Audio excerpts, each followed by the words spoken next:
Hey, welcome to Top Shelf Tech. I'm Ryan Joe, and this is Jeremy Nees, and today we're going to talk behind the scenes of TradeMe with Simon. G'day. Welcome. Thank you. Thanks for having me. So tell us a bit about yourself and what you do at TradeMe. Yeah, so I'm the Chief Product and Technology Officer at TradeMe. So look after the technology function and all that entails, so back end, front end, all that good stuff. And last time we caught up, you were looking very rested, having come back from the Marlborough Sounds, where I think you've got a 20-year plus family history. Yeah, of, great memory. Stanley. Yeah, we do. We've been going to the same bay. Well, the family has. Bits of the family have been going to the same bay for 20-odd years. So in any given year, some part of the family will be there having a good time and just relaxing on the beach. It's pretty great. Are you still feeling that relaxed now, a couple of months into the year? It seems like years ago that we did that. Yeah, no, probably another holiday on the horizon, I reckon. And you guys are busy, right? So TradeMe, great history, founded in 1999, which I did a bit of a fact check before this. That was the year that Telecom launched Jetstream, the first DSL product. So this platform was launched in the dial-up era. That's right. Netscape was 33% of the US browser market, with Internet Explorer the rest, and Mozilla Firefox was yet to be released. So there's a lot of history in TradeMe, and it was kind of I think the first real darling New Zealand online tech sort of brand before, well before Xero and the likes. You talk us through sort of TradeMe from 1999 up to now. Yeah, sure. Yeah, and that's some good context around Netscape being kind of the predominant browser. It's great. Like so much you've almost forgotten about, Trumpet Windsock. Oh, yeah. Wow, those words I've not heard out of someone's mouth for a long time. No, so TradeMe, you're right, 99 was when we kicked off, and pretty of a heady growth period. I mean, if you look back at our traffic stats over that period, in fact, even today, it's a steady up and to the right chart, right? So that's the constant thing about TradeMe is it's always been dealing with growth and scaling, and that's always been our challenge from a technology perspective, is how do we keep the systems up to date with the demands on those systems from Kiwis. But yeah, 99, Sam formed the organisation, and then it's grown rapidly to a point, started off with a marketplace business, so buying and selling used goods. And we've since added new goods to that mix. We've added motor vehicles, we've added property, we've added jobs, we've added services, we've added a whole raft of things. We've added on a whole bunch of extra companies in the insurance space and a few others. So it's really been a growth story in terms of the company as well as the traffic and the technology. Then we sold to Fairfax, as the big people might remember, back in 2006. Yep. So you became Aussies? Yeah, that's right. We became Aussies, apparently. Sold to Fairfax, and people were astounded by the price, but turned out to be a pretty good investment by David Kirk, the chairman of Fairfax at the time, former All Black captain. Yep. And then, I joined TradeMe in 2011, which was also the same year we IPO'd, so Fairfax sold back that stock to Kiwis, mum and dad, New Zealand investors. You were around for the IPO? I was, yeah. Is that the first time you'd been through something like that? It was, yes. And it was, quite a fascinating experience. So going from that private board to, again, publicly held life, and there's a whole bunch of stuff you've got to do to be a public company that we had to rapidly get up to speed with. And TradeMe's always been a pretty laid-back, casual kind of place. So adding that layer of governance and that layer of discipline around how we talk about our finances and future plans and stuff was new for us, and so we had to go through that learning exercise.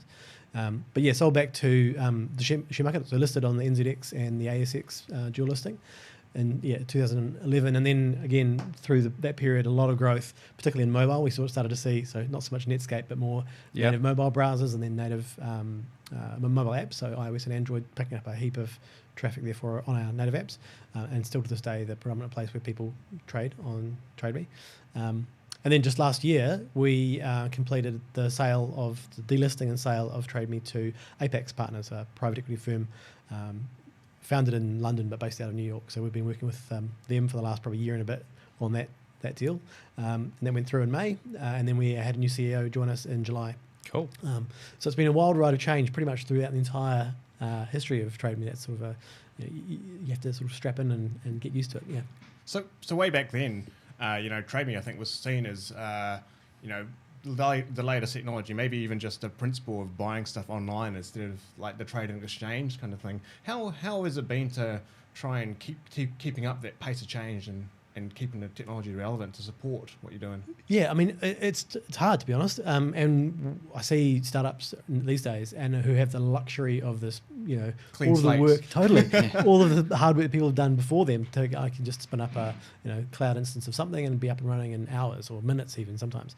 We don't have that luxury, and so we still have physical data centers that run a decent part of our systems.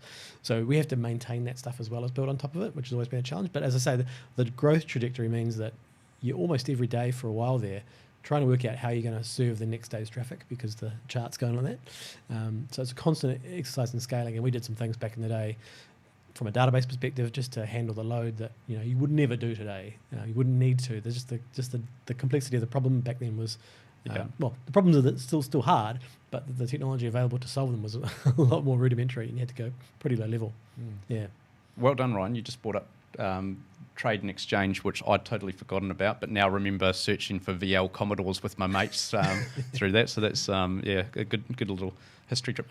One thing I just wanted to touch on, you mentioned being a public company versus a private, now owned by private equity again. Public company, it's quite hard to talk around stuff like futures. So you go down to the pub with your mates, presumably you guys are going to do some cool mobile launch or a new product or something like that. Yep. You can't really talk about that from a securities perspective. Is that right? It's true. I mean, we still talk.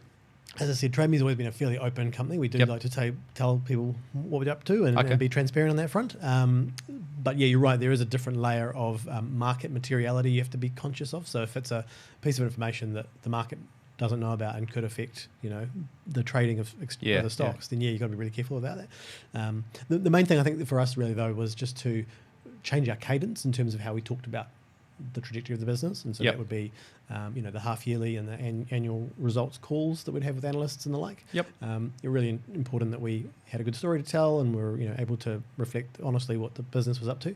Now under a private model, and prior to that, before we were publicly held, we don't have that same pressure to do that, but I'd say arguably we've got more pressure to actually deliver because we've got private investors now who they don't want to see their investment tank either. They've got strong growth aspirations. We've got strong aspirations as well, but it means that the public discussion of those things is now no longer part of our governance. We don't have to do that.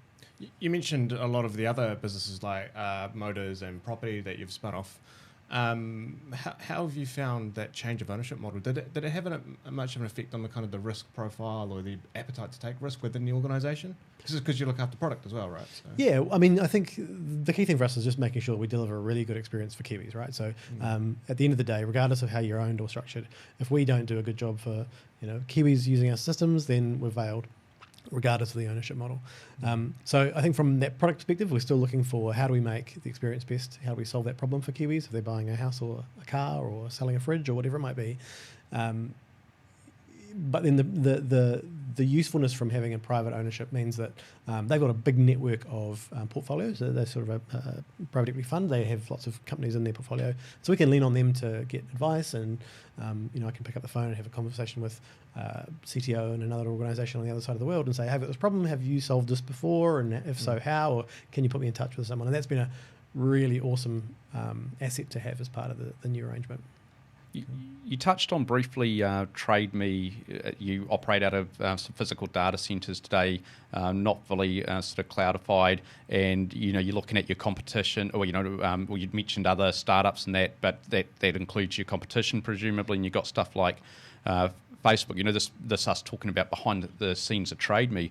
Where are you today, and what are you guys doing? How does that relate to your ability to see off new entrants and competitors and continue to be an innovative organisation? Yeah, I think there's a really interesting perception out in, particularly in our industry, in the tech industry, that Trade Me is a little bit old school, and we certainly have a lot of systems that are pretty old, some dated systems back in the day that are running some core systems from, almost back when Sam started things. Yep. You got a name? What is there a technology there that you can mention that will go, no, I can't give you any scary name. I can't say a little sort of Netscape Navigator type scary name. We do see some weird user agents in our logs, but that's another story. Okay. No, but we have actually moved quite a lot of our workloads into cloud. So people might be surprised to know that that's actually where we're putting a lot of our investment at the moment. Yep. And working with the major cloud providers to serve up lots of the things that you use day to day in cloud.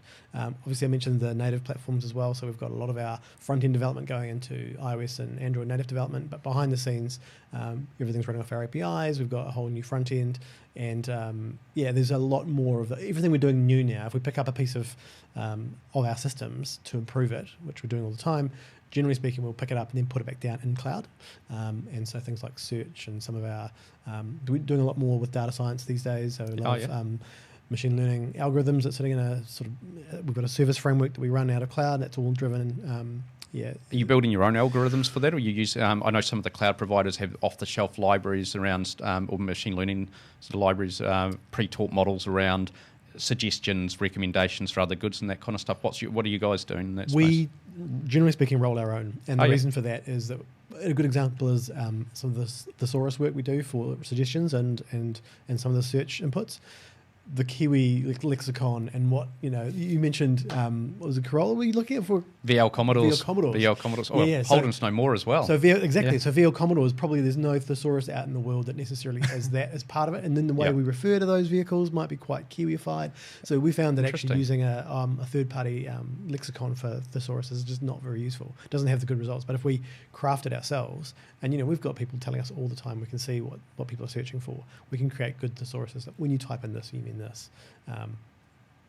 So we found that generally speaking, rolling it ourselves has been the way to go. But no, there's certainly no problem with using off-the-shelf stuff. It just seems to be the problems we're solving right now. Us Kiwis, right? Yeah. We're the problem. We're weird. We're totally weird. Yeah, we're lovely though. Yeah. Interesting you talk about that, such a long history of Trade Me. And, as startups go through that kind of massive growth curve, and you almost reach a certain point where you start to experience some almost growing pains. And, you talked a bit about the technology change and the product change. What do you think is super important for Trade Me in terms of keeping up or driving that innovation? What kind of principles do you guys apply? Yeah, for sure. I mean, I think for us, it's really important that we are a place where Kiwis go to look for whatever they want to do, whether that be looking for a new job, lots of life events that take place on Trade Me, buying a house, getting a new job, selling a car, buying a new car. Even people who are arriving in the country, they use Trade Me to furnish their flat or to look for places to live or people to live with. Even and find someone on our dating site for people to partner up for life with. So we are there in everyone's life moments, and I think that's the key thing that we need to remind ourselves of is we're actually a really integral part of Kiwis' lives, and we shouldn't take it for granted. Make sure that we do a really good job of fulfilling that need and thinking about the outcomes that we're delivering. So from a product perspective and a technology perspective as well, it's no good if we just have shiny, flashy tech running in a cloud environment somewhere if it doesn't then solve a problem for a Kiwi who's trying to overcome one of those life moments or get through that challenge. So what are you looking for in terms of if you talk about property versus motors versus jobs, for example, what drives your decision to enter into those markets? Well, I think it's really where we can play an interesting part in that conversation. So if it's about a transaction, typically it's connecting people. In those examples you mentioned, so it's someone selling something, someone buying something, whether it's a house or a car or whatever. Or in the case of a job, I need to hire you for a reason. It's about that connection and understanding that Kiwi dynamic there. We are, again, as we sort of said before, kind of a weird species, quite close to our own. We know how we like to operate. And so I think Trade Me's got a really interesting place in that unique Kiwi dynamic between people. So we've touched on the technology change, some of that machine learning stuff, cloud stuff. These are hard skill sets to find and in the industry today. You guys have a split between Wellington and Auckland predominantly in your teams. How are you finding bringing in talent, training up your existing talent, What's that look like for you guys, and how are you developing, internal to TradeMe, I guess, whether it's a culture of excellence, practices around DevOps and agile development, all those kind of things that come along with this. What does that look like in the talent mix in your organisation? Yeah, I mean, finding good talent is super hard. Not because there's not good talent out there, but because it's everyone's looking for really smart people. We're lucky that we've got a fantastic team, and in many respects, they are, I'd say, they're world class in the areas that we have had experience in before. So running on-prem data centers, getting the most out of every last CPU cycle in our database systems, all that sort of good stuff. But increasingly, we need more cloud capability. And so we're on the lookout for people who are have had that experience in cloud as we go into that world more and more. So you're growing your teams? We're absolutely growing our teams, and we are absolutely moving more and more of our systems into cloud. And so we've got a lot of programs of work underway right now and in the future to migrate. As I say, as we pick up stuff, put it down again, we want to put it down in cloud. So we're doing a lot of those things. We're picking up lots of things. So we're looking for really strong cloud expertise, people to come in and teach us some stuff around how to best do that. And I'd say the unique proposition in terms of that employee, particularly in the tech space, that employee value proposition for us is TradeMe is ubiquitous in New Zealand. So there's really interesting data problems, really interesting relationship problems. As I said, connecting people is quite an interesting data challenge. And it's also, because it's so well known, we have this barbecue test, right? If we went to a barbecue, and I love Xero, a cool company, but if I had a conversation with someone about accounting software versus a conversation with someone about how I got a great deal for the surfboard that I put on TradeMe on the weekend, I know which conversation is probably going to be more interesting to have. And so people being able to say, oh, we could TradeMe, let me tell you a story, that's a really cool part of the job, actually. Unfortunately, if you're chatting to me about that over a barbecue, it would be about vintage stats and parts, which I find quite exciting. Not everybody does. To that point, and you talked about being there at moments for Kiwis, right? Yep. So one of the things I really love that TradeMe's introduced in the last few years is Ping Pay, because then I can just quickly buy stuff online and nobody sees me seek off to the drawer to find my credit card and tap that in, which is great. It's just like, stealth buying stuff all the time. The one thing I find a bit more challenging, though, is half the things I'm looking to buy are in somebody's backyard down in Timaru or something like that. What are you guys doing around stuff like integrated with shipping? Because this is something that's quite big, I think, worldwide around trading platforms and getting that really tight integration with shipping. And I find half the people like, pick up only, that kind of stuff. Are you guys working on partnerships around just making the whole buying experience more frictionless, anything like that? Definitely, we want to make sure that we can complete those trades and make sure that people can buy the stuff, get the stuff that they bought, and people can sell it and offload it. So I think there's a couple of different things there. One is, large bulky goods. Yeah. They can be a challenge, and we do like to get rid of that stuff and get a bargain on that stuff as well. So we're lucky that there's been a good ecosystem in New Zealand of small businesses who specialise in, and you'll see vans drive around saying,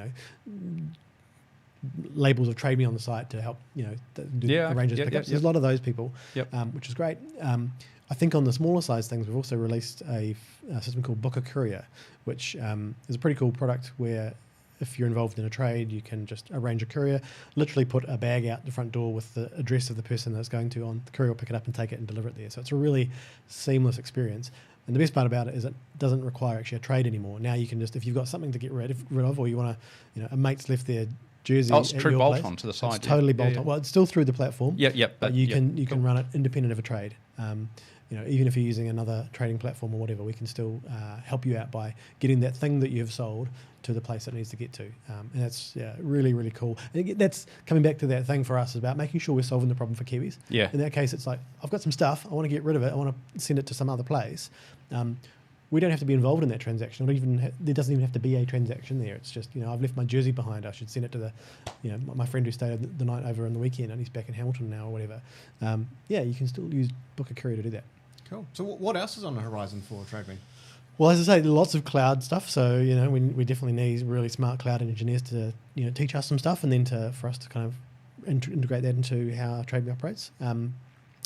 And just continuing that growth trajectory. As I said, we really want to make sure that we remain the place people think of first when they're looking for a job or a car or a house or all that good stuff. So that's really us. Cool. Well, that's been a really interesting chat. TradeMe is such a iconic Kiwi brand, so it's been great to kind of dig into it with you. So thanks for joining us. Thanks for having me. Yeah, cool. Thanks a lot, Simon. Cheers. Thanks for joining us on Top Shelf Tech, and we'll see you next week.